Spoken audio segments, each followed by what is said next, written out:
Well, this season is so interesting that in one of the promo teasers with Alder's voiceover, it shows Scylla when she says, "We need every soldier." Then when it shows Raelle, she says, "Every weapon." We know Raelle is a catalyst when it comes to mycelium. Since Scylla is a necro, will her and Raelle's connection strengthen and or change now that Raelle is part of mycelium? That's an awesome question. That's like my favorite question. No. So it's, the mycelium, the necro, that's all there. But really what it's about was about for us as writers is like, we love that romance so much and our fans love it so much. We had to just figure out, how do we get them orbiting in the right moment where they could kind of pass in the night and start at something again? Because we ended them off on the opposite ends of the world, right? In terms of ideology and betrayal and history, but they're so incredible. So it was just about getting them closer, and it takes a few episodes to do that. But the mycelium is connected too. It's such a great season for the mycelium, and thank you for picking up on that as the conduit for Raelle. We're going to learn how the mycelium started and what it is. Basically, it's something that I think of kind of like a biological supercomputer slash goddess slash ancient sentience. And we're going to learn, how it started and why it chose Raelle to sort of anoint with this power. So it's a great mushroom season. Do these little trailers that tease signify Raelle's relationship as being a trigger in a sense to each other, or a metaphor, or how they need one another in the fight against the Camarilla?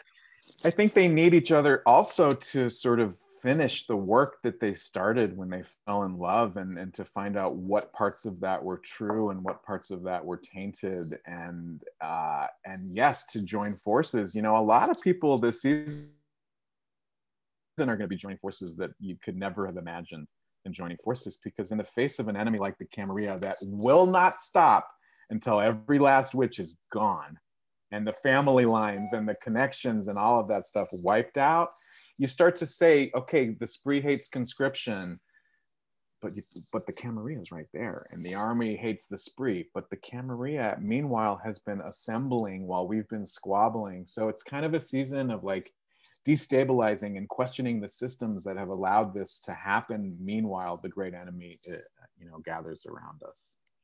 Just that. Last season there was a lot of gray areas, both in the characters and in the cinematography for the series. This year it seems there's a lot of greener areas, at least in the promo and the poster teasers. And green can symbolize rebirth, renewal, and immortality. What should we infer from this evolving color gradient this season, and how will this reoccurring signifier play a role in the themes throughout season 2? Well, I think we wanted to have a look that felt enough like last year so viewers would not feel destabilized by it, but also evolve the look of the show. And so we knew that, our main unit were entering War College. And so we wanted to have a different sort of palette of colors and flavors and all of that stuff to make that feel distinct. But you're right, green is huge. And like, I love how the health of the greenery on base is connected to Alder, which we learned last year. So it is a sense of renewal, but it's that renewal will be under constant threat because it's motherland, right? We have to have some bad guys coming in, and right. So yeah, it's that vitality of Fort Salem will be threatened in a very, very striking way towards the end of the season. So yeah, the green is certainly part of it. There are teases of betrayal, jealousy, redemption, and sacrifice. We're already seeing in the first 2 episodes some splitting between Abigail and Raelle. How will the focus for Raelle's power and Abigail's feelings of it centering mean? What does it mean for their relationship? It's going to be hard on Abigail and Raelle, certainly. In a sense, each of the main ladies is pulled into their own very complicated storyline. So we got Tally experiencing Alder's PTSD and her greatest regret as a general. we've got Abigail sort of trying to redefine the bellwether name in such a urgent, dramatic way that she's going to attempt a weatherworking that one of her ancestors created that is like the Chernobyl of weatherworking. It's so freaking dangerous. And she is obsessed and has to do that. And Raelle, we have, you know, being on the A-list a little bit. You know, I think she's identified most of her life as an underdog, and suddenly she is the Army's greatest asset. And that's a lot for her to get her head around. So the unit is pulled apart, but we always bring it back together, because that is like the heart of the show, we feel. And around that, we can kind of do anything as long as that heart is cohesive. So we'll pull them apart and put them back together a bunch of times. On one highly anticipated team up, I am high key stoked for is the quarter horn of AKA Anacostia and Scylla. You know, I love there's a name for it. The range that both Demetria and Amalia bring to these characters is supreme. What is it about their evolving dynamic that will make each an asset that is connected to their cause?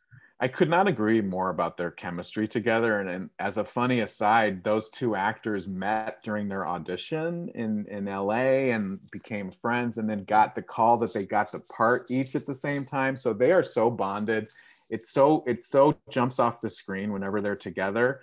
And it's through their relationship that we really get to examine this idea of the Army and the Spree finding some common ground and getting on the trail of these awful, awful people who are stoking protest movements and are way too funded. And it's really Anacostia and Scylla's work in terms of exposing the Camarilla that drives the season. They're so good together. You know, it's like at the end of last year when Anacostia let Scylla free, like that was not a flight of fancy. There was a plan. And we're just going to see the start of it at the top of the season. Well, if I could just ask quickly, you know, speaking of those links and bonds, a mother's love is an unparalleled one. And we continue to see Willa trying to protect Raelle in whatever way she can. How do those stakes for her rise, you know, higher than their relationship and push those bonds even further? It's heartbreaking because we're going to get inside of Willa's head and kind of learn why she, you know, left and did what she did, and why she joined the Spree, and why she hasn't reached out to Raelle, even though that's probably the thing she most wants to do in the world. She's just terrified of finding the right moment or endangering Raelle. And it's just really, really complicated. So we will get deep into that mother's love and regret, and then it culminates in a truly heartbreaking moment kind of late in the season. So there's that to look forward to.